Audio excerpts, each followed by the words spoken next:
About a month ago, I purchased 10 new fall IKEA items that nobody's really talking about yet. Rather than just giving you first impressions, I lived with these for a few weeks to see what I would actually buy again and what I'd pass on. Some of these became absolute essentials in my daily routine, while others, well, you're gonna see. And honestly, number 7 completely surprised me, and I can't wait to share it with you. The first item is IKEA's new picture ledge. Now, they've had a ton of other picture ledges in the past, ranging from a few dollars to over $20. This particular one is only $6.99 Canadian. It is shorter, but it's made of solid pine, so I really wanted to give this one a try. What I love about this particular picture ledge is that it would be really easy to paint. In my case, I'm just gonna leave it raw wood because I like the idea of the raw wood against the white walls in our vacation rental. Now, this coffee station area was a little bit of an issue here because I had some signs that were sort of leaning against the wall and not looking very good, making this whole area feel cluttered. So I thought this picture ledge was the perfect solution here. I was able to easily attach this to my wall with some wood screws. If you don't have studs in your wall, make sure to use drywall anchors. Once installed, this ledge feels nice and sturdy. I was able to put up my artwork, plus my little sign on how to use the Nespresso machine in here. It was the perfect size for this corner. The final verdict, this one is a definite keeper. It's so sturdy, easy to install, and at such a great price point. Not only is it perfect for a small little area like my coffee station here, but it would also be fantastic in a child's room for things like books and artwork. Next, I grabbed this fridge box because I thought it would be a great solution to add some more storage to my fridge. These are supposed to clip onto the bottom of your fridge shelves, giving you a little bit of extra spot to put smaller things in and using that vertical space that we can't use otherwise. The problem was that when I brought this home, it did not fit in my fridge. The lip on my fridge shelf was just too thick for this box. I also tried it in my camper fridge and our vacation rental fridge, and it was the same issue there. I couldn't even use it in my fridge shelves. That was really disappointing. So instead, I added it to my glassware cupboard in my kitchen to store things like lids for my glasses and my jars. So this one is a pass for me. I love the idea of it, but it just didn't seem to fit any of the fridges that I had. And you can get a really similar sort of cup storage system from Dollar Tree. This one here on the other side of my cup cupboard was only $1.75 Canadian, as opposed to the $7 IKEA find.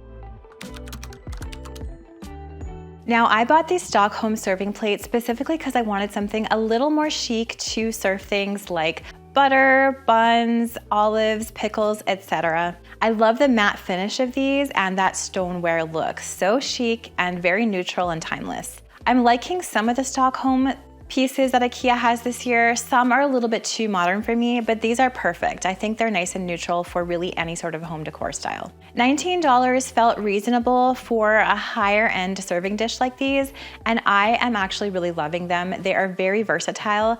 Not only do they look great on a table for serving things like buns and butter, but I also really like using them in our entryway to hold things like keys, hair essentials, and they look really nice against the white color of my entryway console, but still keep that neutral tone. They're also really easy to clean. They go in the dishwasher no problem, and they don't have anything like water spots because of that matte finish. Final verdict for these, I think they're a solid investment. They look like high-end designer plates for half the price, and they're extremely versatile.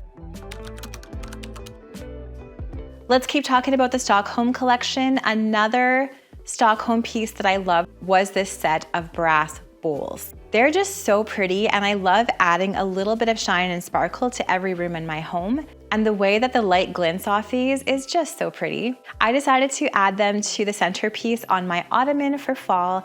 I love how they look paired with a vase, some candles. They're a great place to store little things like candies or even earbuds when my kids are watching things on the couches. And the brass finish still looks really good. These have held up to daily use no problem. Again, they're another versatile piece that you could use in a centerpiece like I did, in an entryway, even as servingware. And they feel really substantial and a lot more expensive than they actually are. Now, this pumpkin bowl was my biggest question mark. $27 Canadian for something like this was steep to me, but I wanted this last year, so I decided to grab it this year. and style it on my breakfast nook table. For this styling, I just put it on a tray, added some twinkle lights inside, but I think it'd be also really beautiful with some fruit inside, or even styled as a vase for flowers. I also actually love how this just looks on its own. The way that the light glints off of it, this amber tone glass, is really beautiful and this really pretty elevated look for fall, not tacky. And the final verdict for this one, I am keeping it. It's a beautiful seasonal piece that I'm gonna be able to use year after year for so many different purposes. I love how it looks styled on my breakfast nook table. And $27 for something that makes me smile every single morning, I think that's totally worth it. Next, I grabbed this spiced pumpkin candle, and this honestly smells incredible. When I first lit it up, I thought, okay, this is an actual high-end smell. You know how you can smell the difference between a cheap dollar store candle and a higher-end candle? This one to me smells like a boutique candle. I wish you could smell it through the screen. It's incredible. I burned this for quite a while and the scent never got overwhelming. It just made my home smell like a cozy fall space. It's actually a great price compared to so many other candles that I've seen. Plus, once I'm finished burning this, I think I'm going to use the beautiful pumpkin-shaped container for maybe a little simmer pot under my candle warmer. Maybe I can make another candle with it. I think I want to buy backups of this one. It's that good. Now, my daughter needed some sort of organization for her art supplies in her desk under her bed, and when I saw this pegboard system, I thought it could be a good way to organize all of her supplies. Now, IKEA's had these for a while, but they have a few new colors. I decided to grab this natural color, and you can get a whole system with the pegboard and the attachments for around $35, which I think is a great value. The question is this going to hold up, or is this gonna feel as cheap as the price is? It was relatively easy to install. I had to use my drill, some screws, a level, but once I put it up, it seemed to be the perfect size for my daughter's space. All the attachments fit perfectly on here. Everything seems to hold up really well to all of her art supplies. It feels nice and sturdy. And I love that as my daughter can grow her art supplies collection, she can add some more elements to this pegboard, move things around. To me, this is also a really great value for the price. And IKEA has so many different colors and attachments, you could really customize this one to your own space. It would be great in a utility room, it'd be great in a kid's bedroom, in a playroom. There's so many applications for this. I'm always a huge fan of vertical storage, and this one is a total win for me. $30 for a small battery-operated lamp sounded a little bit steep to me, but I wanted to give this one from IKEA a try because I really loved the vintage-inspired look of it. Plus, I love this little handle on it that you can easily move this from room to room. This little lamp was relatively easy to assemble. The only annoying part was putting the batteries in. It drives me crazy when you have to actually use a screwdriver to put batteries in and out. That's the case with this lamp. However, it keeps the batteries in there nice and firmly, which I guess is a good thing.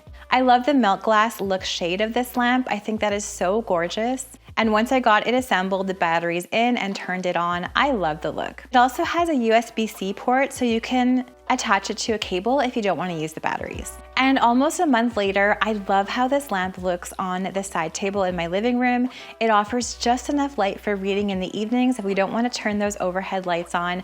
And you know I love adding layers of light to a space, and this is a great way to do that on a budget. To me, this one is worth the splurge. You can find similar battery-operated lights on Amazon, but this one feels a lot more substantial and it has a higher end look. For something that I use every single day, I think the cost is worth it.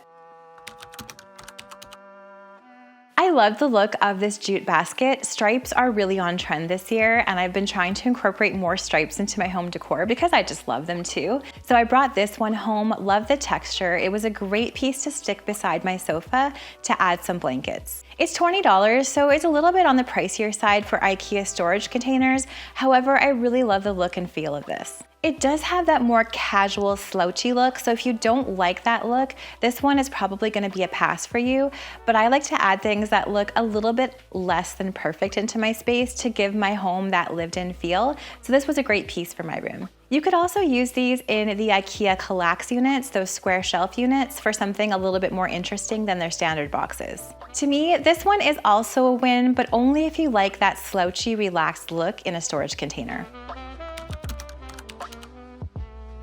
$20 for a pie plate, that to me is really pricey. However, these ones felt really substantial and heavy, and I'm a sucker for just that white ceramic look with the ruffled edge, so I had to buy a couple of these and test them out. These are actually huge. So I ended up testing them by baking a pie. I had to add 50% to the recipe to make basically a pie and a half to fit in this giant pie plate. So I made an apple pie, and a side note, it turned out totally delicious. I'll leave my recipe down in that description box below if you want my pie recipe, but it was so yummy, but giant. My family loved it, of course. They just had smaller slices, and the pie plate's gorgeous, but if you don't want to make giant pies or giant quiches, you might want to pass on this one. However, I do love these, and for a little bit of a bigger family or a larger gathering, this big size is perfect. So let me know down in those comments below which of these pieces was your favorite. Have you ever had an issue where you thought something looked good first impressions, but after you used it for a while, it just didn't fit into the rhythm of your life?